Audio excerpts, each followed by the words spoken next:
পুদিনা পাতার উপকারিতা। পুদিনা পাতা, যা ইংরেজিতে কিমিন লিফ কি নামে পরিচিত, একটি অত্যন্ত জনপ্রিয় ওষুধি গাছ। এর বৈশিষ্ট্যপূর্ণ সুগন্ধ এবং ঠান্ডা অনুভূতির জন্য এটি প্রাচীনকাল থেকে রান্না, ওষুধ এবং রূপচর্চায় ব্যবহৃত হয়ে আসছে। পুদিনা পাতা রয়েছে ভিটামিন আ, খি, বকমপ্লেক্স, ক্যালসিয়াম, ফসফরাস এবং অ্যান্টিঅক্সিডেন্ট উপাদান, যা শরীরের জন্য অত্যন্ত উপকারী। হজমে সহায়তা করার জন্য পুদিনা পাতা খুবই কার্যকর।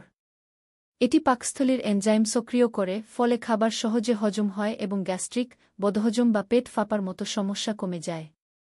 পুদিনা চা বা পাতা চিবিয়ে খেলে তাৎক্ষণিক স্বস্তি পাওয়া যায়। পুদিনার ঠান্ডা ও অ্যান্টিসেপটিক গুণ আছে, যা সর্দিকাশি, গলা ব্যথা ও ঠান্ডাজনিত রোগে উপশমে সাহায্য করে। পুদিনা পাতার বাষ্প নেওয়া কিংবা চা হিসেবে পান করলে শ্বাসপ্রশ্বাসের সমস্যা লাঘব হয়। পুদিনা পাতায় থাকা অ্যান্টিঅক্সিডেন্ট ও অ্যান্টিব্যাকটেরিয়াল উপাদান মুখের দুর্গন্ধ দূর করতে সাহায্য করে।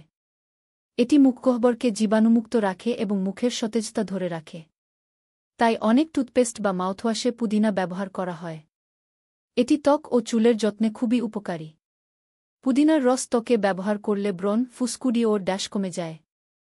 এছাড়া মাথার ত্বকে পুদিনা তেল ব্যবহার করলে খুশকি কমে ও চুলের গোড়া মজবুত হয়। পুদিনা মানসিক প্রশান্তি এনে দেয় এবং চিন্তা ও স্ট্রেস কমায়। পুদিনা পাতার গন্ধ মনকে সতেজ রাখে ও মস্তিষ্ককে ঠান্ডা করে। এটি অনিদ্রা ও মাথাব্যথার জন্য উপকারী। সবশেষে এটি ওজন কমাতে সাহায্য করে, কারণ এটি হজমের প্রক্রিয়াকে দ্রুত করে এবং বিপাক ক্রিয়া, মেটাবলিজম বাড়ায়। সর্বোপরি, সহজলভ্য ও স্বল্পমূল্যের এই প্রাকৃতিক উপাদানটি নানাভাবে আমাদের সুস্বাস্থ্য রক্ষায় গুরুত্বপূর্ণ ভূমিকা পালন করে। প্রতিদিনের খাদ্যাভ্যাসে পুদিনা পাতা যোগ করে